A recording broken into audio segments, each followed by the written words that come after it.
Welcome to Inspire Campfire, a podcast where ordinary people tell their stories of extraordinary adventure.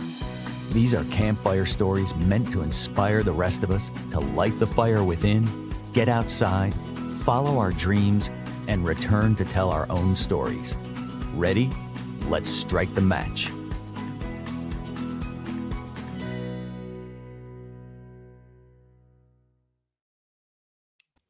Welcome. I am so excited today because we're going to be talking to somebody who is truly living the dream. Here with me on the podcast today is Andrew Underwood, who's with Wilderness Ministry Institute. Andrew's been fortunate to find his calling through combining his passions for spirituality and the outdoors. The mission of Wilderness Ministry Institute is to provide opportunities for youth around the world to experience Christian teachings through transforming wilderness experiences. Andrew has a dream job. He travels the world extensively, teaching leaders the skills they need to introduce young people to the wilderness. He currently calls Johnson City, Tennessee, his home, where he lives with his wife, their dog, and their 15-month-old baby boy. And he's got some amazing stories to share. I can't wait to get started. Andrew, welcome to the campfire. Thank you so much for having me, man. Also, I love the introduction. That was fantastic. Yeah. Super fun. The voiceover is a fellow adventurer indeed. Hope to have him on the podcast at some point as well. So, Andrew, you and I actually met recently at a Knowles outdoor leadership training class. And I was immediately drawn to your stories, to what you do. And just kind of scanning through your Instagram page, like it's just, you just living the dream. I mean, it's just shot after shot of these just beautiful, awe-inspiring like landscapes. It's just like, wow. And so you're somebody that gets to spend your job, your vocation in the wilderness. And if we could just get started, I'd love to just hear like a little bit more for the listeners, like what it is you do and where you do it. Yeah. Thanks so much. Again, thanks for having me and excited to share about that. You're right. I do get to spend a lot of my time outside. And I think growing up, I never wanted a job that I sit behind a desk. It just didn't ever appeal to me. So I do a lot more of that now than I'd like to, but I do get a chance to travel a lot of places and see a lot of really beautiful spaces. And you did a really good job of introducing our organization. I think, we're Wilderness Ministry Institute. It's a division of a larger organization called Nexus International, and we essentially like train and equip youth ministry leaders around the world for Christian ministry service. And we just feel like the wilderness is a really valuable tool to give away. And so I get a chance to equip leaders in a lot of different contexts all over the world to use the powerful tool of wilderness to impact the lives of young people. And I just couldn't think of a better way to spend my time. And I really, you're right. I do think I'm getting to do my dream job, and I'm excited about that and blessed to have the opportunity. Yeah, it's incredible. I mean, I was in youth group when I was a kid, and we did like outdoor adventures. We probably did a couple of camping trips here and there, like all in the US and all like, within 30 minutes, maybe an hour of wherever our church was. Mm-hmm. I grew up in Connecticut. But we're talking about like leaders around the world that you're dealing with. This isn't just local, United States youth groups. Where are some of the places that you've been and some of the communities you've served? Yeah, I think our organization as a whole, we're working in some 60 different countries, and I haven't been to all 60 of them.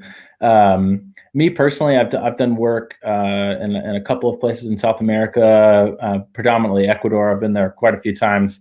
I've done a lot of work in China, in Western China, in the Tibetan area. I've done work in Romania. My boss and I are actually meeting with a couple, not there yet, but we're Zooming with a couple on Thursday who is on the island of Mauritius out in the Indian Ocean past Madagascar. That's a new one. I know. I actually had to look it up. I'd never heard of it before, to be honest. I felt like I was a well-traveled person. For me and for the listeners. Okay. let me look this up here because I am having to. So it's Mauritius, and it's about 1,000 kilometers off the coast of Madagascar, out in the Indian Sweet. Ocean, a small island nation out there. And yeah, it looks incredible. And this couple wants to start an environmental education program to impact young people. And I'm just thrilled to have a chat with them on Thursday and get to know them a little bit better. So I think, we're just having little new things pop up all the time, different places. So Yeah, it's it's exciting. amazing. Yeah, so I mean, a typical excursion for you, like you're going to the island of Mauritius, or maybe, and then you've got some of these. So when you go to these places, what happens while you're there? Yeah, great question.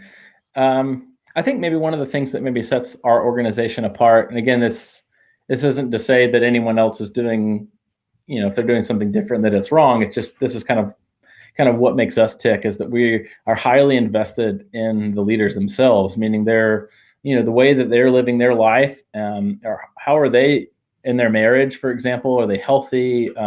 They have good rhythms in their life to make them sustainable in the work that they do. And we spend a lot of time developing that relationship. So maybe if we head out to Mauritius, we might go out with this couple, see where they live, their community, get to know them. And we may spend several years developing that relationship before we really get involved in the day-to-day work that they do. And that might sound really inefficient and slow, but what that ends up doing is providing just a really powerful platform for us to do some really incredible work together. And I think it creates a more sustainable approach to the work that they do for a longer period of time. And so, yeah, we might get out in the wilderness with them before we ever help them take anybody else out. And I think that's we did that recently with a group of leaders out in Northern California. Actually, we just spent time with them out in the wilderness space, free of all the distractions of our busy lives, and just getting to know each other, figuring out in ways that we can invest in one another is primarily what we're going to spend the most of our time doing. And then once we get to that place where they're ready for the tools that we give, then we'll do that. So we'll give them the skills and the tools they need to do their job well. That's really incredible. So this is like intimate relationship building with these folks who are then going to turn around and take what they've learned and teach others and teach the young people that they serve in their communities. Yeah, you nailed it. Oh, man. I mean, it really is. And I told you, I think on the phone the other day, I was in a spiritual mastermind group, and our spiritual leader said to us at one point, I'm a very philosophical person and I love talking. I love talking about this stuff. But he said at one point, would you rather talk about what it would be like to experience the kingdom of heaven or experience it directly? And I got to say, like, what you're doing, to me, it feels like experiencing the kingdom of heaven directly. I mean, it's just really incredible, man. So how did you get into this work? Yeah, I think we probably need 3, 4, 5 more podcasts to flesh it all out, of course. But I'll just kind of hit the highlights, and I'll save all the juicy details for a beer and a fire or something at some other point. But I do think it's really important that your listeners know, like, a little bit of my story. I think I've gotten a lot more comfortable talking about it now, but I grew up in a really difficult home situation, and an abusive father. And, it's one of those situations my mom kind of took my brother and I out of the house in the middle of the night kind of thing, and lived with my grandparents for the majority of my youth. And they had this enormous thing of woods behind their house. I mean, it just went on for miles.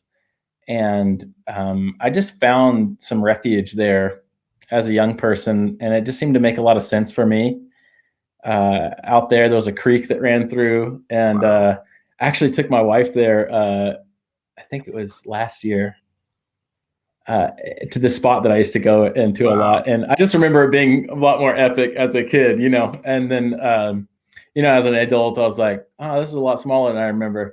But it just was really impactful for me to have this kind of space that I felt safe, and I felt at home, and I felt like, what little control that I had over the environment, wasn't a big deal, but I would, dam up the creek and do all that kind of stuff. But I think as I realized that there were some more different avenues to take that into, I got into like Boy Scouts, and my mom remarried, my stepdad introduced me to Boy Scouts, that I could get more involved in that sort of thing and learn how to camp and learn how to go backpacking. And I just remember developing so many great friendships and just having a blast. And I also got to experience, a lot of my own spiritual growth, like happening in that space. And I think like it's just been a really impactful, informative part of my life. And, as I kind of grew in my leadership abilities with that, I just realized it was something I really wanted to give away to others. And I really wanted, leaders and, young people to have that experience or that tool, so that maybe they could, share in that journey that I got to experience. And so I found out that Appalachian State University, which is just like 45 minutes over the mountain from here, had an experiential education degree that you could get. And I was like, what? That's insane. And so, I was just hell bent on doing that when I found out about that. And so, I think I've just said, okay, well, what do I need? What kind of skills and tools do I need to be, at a level where I could give this away? And so that's just what has given me the motivation and the energy to passionately pursue this job that I have. Yeah. Andrew, like seriously, it's really truly amazing. Like I know like the experiences that we have growing up and through life and, hardships, whatever it might be. I mean, these are the things that make us who we are.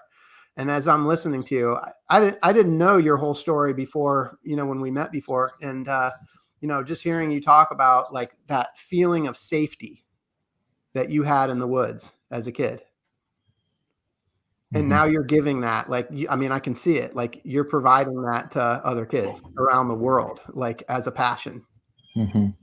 I mean, that's incredible. What does that feel like?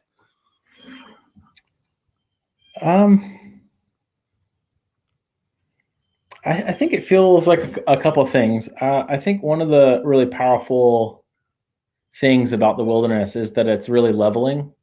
And what I mean by that is like when it's raining on everyone, like it just is. You're cold, everyone's cold. You're tired, everyone's tired. It's just a really leveling thing. And I think that gives people, of course, there's inherent risk, right, when we go out into the wilderness. And I think like the world we live in is so risk adverse that it's a really cool way for people to experience risk in a way that's real. Like there's no contrived consequences out in the wilderness. Like if you leave your boots outside your tent, they get soaked. And I didn't make that rule up. It just happens, Right. And so I think like, because that's just a real experience and everybody's experiencing that it provides like this space of really emotional safety and communal safety. And it's something that has to be worked at. I don't think that, you can play around with that too much, but I do believe that it does provide a space for, a young person, for example, to experience something that it's going to be really difficult for them to experience that at school, for example, because, maybe they have some food scarcity at home. But not every kid's going to experience that. But out in that wilderness space, everyone's far away from the grocery store. And I just think that's a really powerful time to have some really great life discussions, because we're all on the same playing field. And I know I found that to be true in a world where, I was dominated by everyone's, life that is so different than mine. Being in that kind of shared space was just a really valuable thing. And so I get really excited about that, because it's really difficult to create that type of environment anywhere else. And so I feel really excited about that, because like I said, I just don't think you can manufacture that. No. in the wilderness in the city. does not discriminate. So, you said it. Yeah. I mean, and it's funny because like other people that we've talked to on this podcast have said something similar to that. Like when you're out on the trail, when you're out in the woods, like, it doesn't matter who you are. Like, That's everybody's out there. It doesn't matter what you do for a living. It doesn't matter. You're just there. And, but so one thing I think a lot of listeners to this podcast, might be looking at some of these wilderness stories and thinking, oh, that's scary. Oh, that's like, people go out into the wilderness for the adrenaline rush. You got nature going on right there in your backyard. I love it. We got the sounds of the wild happening right there. It's perfect. That's right. But yeah, that I think that thing that people think that it's like an adrenaline rush, or it's kind of scary, or there's like a fear about being out in the wild. Like, what am I going to do? I'm not going to be able to protect myself. But yet, like, your vision of it is that it provides this safety. Like, where's that gap? Like, what's that? Where's the? That's a really interesting question. I think we're kind of looking at maybe two sides of the same coin in a lot of ways. Sorry, a huge bee just flew in front of my face. The wilderness is a dangerous place. I just be honest with you. I mean, you don't store your food properly, a bear can give it and come into your tent. That's just a reality. You're really far from medical care. I mean, rock fall or avalanche, or, it's a formidable place. But I think what's really interesting about that is that I think because I mentioned it before, I think because we do live in a world that's so hyper risk adverse, that we tend to view risk as this really negative thing, and we avoid it at all costs. I mean, we build up our bank account so we don't fear any sort of financial risk. We put alarm systems all over our house. I'm not saying that these things are bad. I'm just saying, like, we live in a world that's just conditioned for safety. And I think, like, we live in a world that's, we create all these comforts around us to make us feel safe, and we don't travel outside of that. But I think getting to a place where you can engage in risk in really healthy ways, I think actually creates a sense of normalcy that for risk taking that we just lack in our culture. I think is really important. And so I think the bridge to that is having these types of experiences in a controlled manner. I think, you have the right skills and the right tools to go on a backpacking trip. It can be a really safe experience. I also think, risk is an interesting thing because we drive every day, and it's so dangerous. It's one of the most dangerous things you can do ever. Right. And we don't even think about it. We just get and drive. But to go rock climbing, for example, most people, a lot of people be like, oh my gosh, like that's, you're an adrenaline junkie. And like, I think in the context of like doing it professionally, doing it with the right skills and the right equipment and the right tools, rock climbing is infinitely safer. I'm putting that in quotation marks because it's not a safe thing to do than driving your car to the grocery store. That's right. So I think that's kind of an interesting dynamic. So I think like we just need to, kind of recover some of our risk taking in our culture and allow especially young people to experience risk in a healthy way. I think they can do that in the wilderness. That's a really good segue, because I mean, the comment is essentially, it's like basically the way we've been cultured and the way that we live here. But like, so what's so amazing to me about what you get to do is that you're traveling around doing this sort of universal thing in the wilderness that like levels the playing field. It normalizes things for everybody. Like you said, we're all the same in the woods. But yet when you go to different cultures, people are different. So I'm curious, but at the same time, they're also the same. So I'm curious, like in the work that you do, what are some of the differences that you experience culturally? What are some of the similarities that you've experienced culturally that, I think maybe sometimes people think like where I'm going, like if I'm going to Ecuador or if I'm going to China, things are going to just be so drastically different, but there's probably also some connection points as well as differences. So I'm curious about that. Yeah, this is a really, really vast topic. It's really interesting. And so we definitely don't have a ton of time to get into it, but Yeah. I definitely have a few thoughts. I think first and foremost, just doing your cultural homework to know what views there are about wild places. I think that's just really important. Um, I know some of the places I've worked in South America, for example, Yeah. it's a very spiritual place. And what I mean by spiritual is like that's a place for spirits and that sort of thing, and like humans don't really belong in that space. And I'm speaking in very broad general strokes about a very specific place that I worked. And so, confronting that as a challenge in their culture, because that's something that is kind of deeply seated in who they are, as a culture and as a people. And parents sort of like raise their children to view it that way.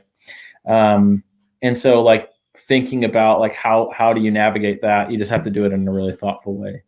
Another thing that's really kind of ingrained in our mindset when we think about going on a wilderness trip, especially as affluent Western white people, I just lay it out there like that. That part of the draw for a wilderness experience is sort of a simplicity of life. Yes. Kind of getting back down to the basic needs of life. And so you think about like if you take a bunch of at-risk teens off the street who live like that every single day of their life, living in a tent and having scarcity of food is not a draw. That's their everyday experience. Yeah. So like that aspect of it's not going to be transformative. That actually might be a serious barrier for them to coming into that space. And so you think about how many places in the world sort of live and exist like that as their daily way of life. The draw for communities of people who live in that kind of space, we have to be a lot more thoughtful and careful about how we approach that. And I know some of the places that we've worked with that, just instead of making it like an extended trip, maybe we do short little half day, 1 day things where we experiencing good, healthy community, because that's something that they really need and really value.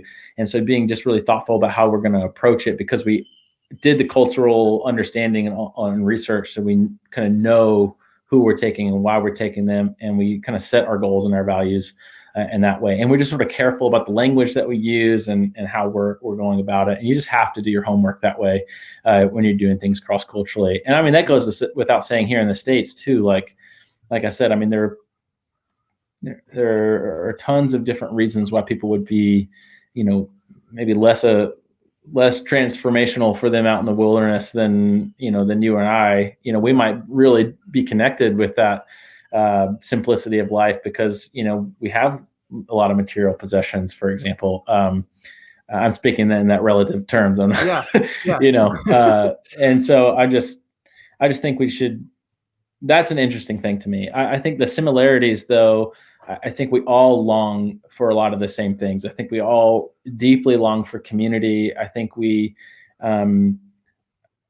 I think whether we choose to recognize it or not, and maybe I'm speaking from my bias a little bit here, but I do think that we recognize that there's something bigger than ourselves kind of out there in the world. And, for me in my Christian paradigm, I believe that to be God. And I think like when people are experiencing, this man centered world every single day, and then going out into a place that they didn't shape is a big deal. I think 68% of human beings on Earth are going to live in cities by 2050.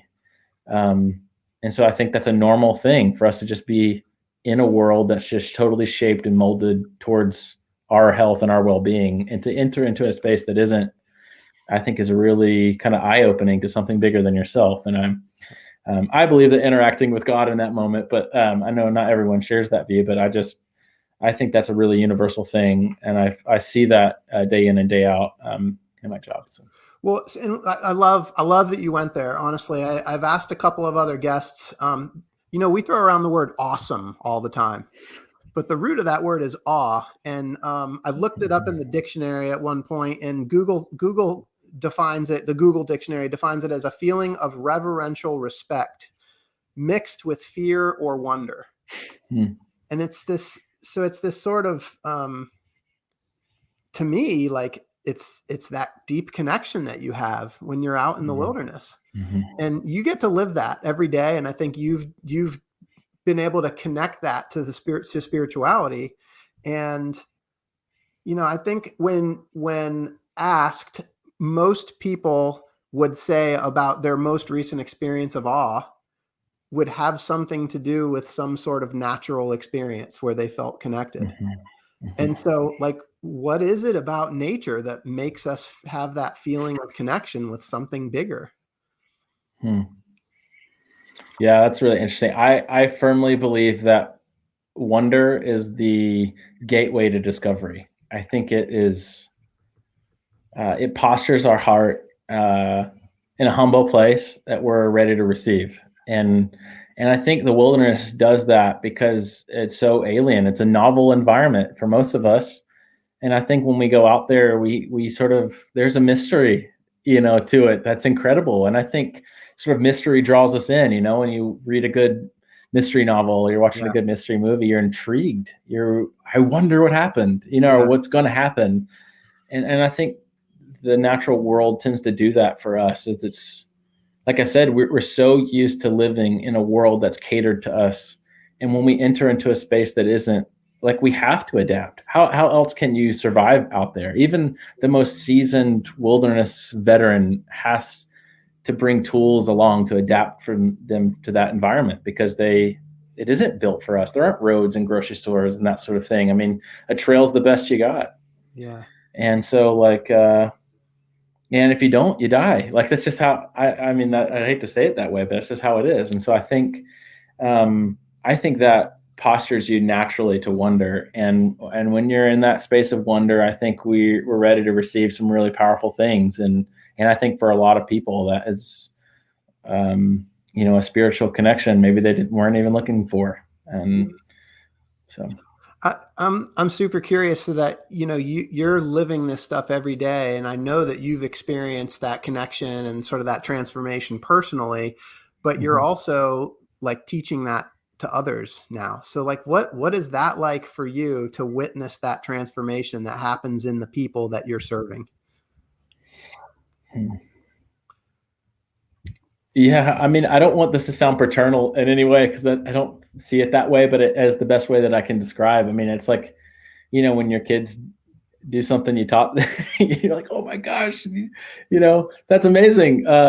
You know how to do math now. I been working forever on this. I don't know. It's just like, I know that, like, sort of a proud parent, if you will, to see your kids like grow up and do well in the world. I just really believe in what I do, and I think that it's going to make a difference in the world. And it just gets me up in the morning to see leaders doing it well. And honestly, like, I don't deserve like all the credit on that. I mean, I believe there's something, beyond myself that's really aiding people and shaping their heart. I'm just trying to be as faithful and available and teachable as I can, and just be ready and willing to step into people's lives when I can. And I think it's a really cool thing to watch people grow and mature and give themselves away to other people. I think we just need more of that in the world. We need people that have humble hearts, that are postured to serve. I think the world would be a heck of a lot better place if we were all like that. And so I'm just doing my little part. Yeah. It's beautiful, man. I mean, do you want to talk about just for a minute that force of God that puts you in this environment and helps you do what you do? I mean, you kind of just said it. You said you're not going to take the credit here. What does that feel like?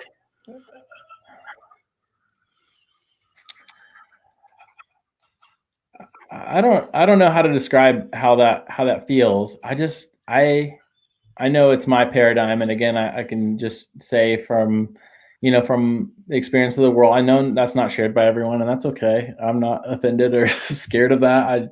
I just know that there's a good God out there, and that he loves us and cares for us, and that he's personal, and you can be known, you can know him. And that is just really exciting to me. And I think that there's a great opportunity for for everyone to experience that. And I'm just trying to do, everything that I can to allow people that opportunity if they want it. And, my hope is that they would want it. But I think the best that I can do is just sort of start with, me being shaped in his likeness, and the best that I can do to give myself away and just be really kind and loving and gentle and self-controlled and all those things, the better. And just start with the relationship and just see where it goes from there. It's the best that I can do. It's amazing. Your passion for what you do, and your passion about just talking about this stuff, it shines through. And those paternal moments that you have, like they've got to give you that reassurance that you're on the right path and that you're truly doing what you were called to do. I appreciate that. So I'm curious, like, since you first got into this work, do you feel like you were a different person when you started than you are now? And how has this work changed you?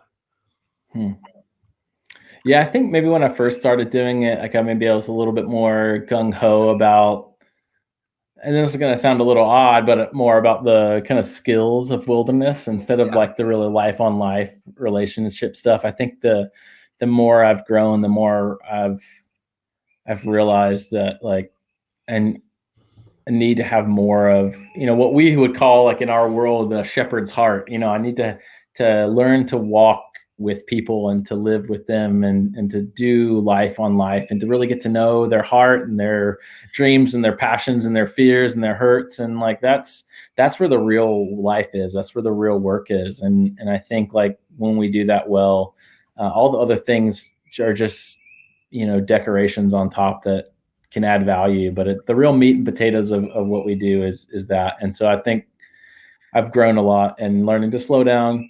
The skills can wait. Anybody can learn them. It's just. But I think like there's not a lot of people that feel loved and cared for, and that's really what matters the most. And so I really just try to spend more time on that, and we'll figure out the rest later. So. Yeah, it's amazing. It's incredible work. And, but look, like the adventurer in me and wanting to share this with listeners, I got to ask, like, what are a couple of the most beautiful places that you've gotten to experience? Oh man, this is like asking your favorite movie, or that's such a hard I didn't ask your question. Favorite, but what are some of the most beautiful?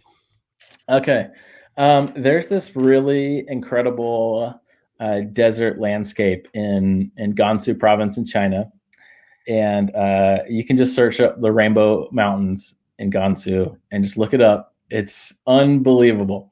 It's just all these incredible like mineral layers. Wow. And it just in the right sunlight, it just is all these different like shades of yellow and orange and red. And there's just like epic mountain landscape in the desert. And that place, I actually saw it rain and evaporate before it hit the ground. And it was just like the weirdest and coolest thing I've ever seen in my life.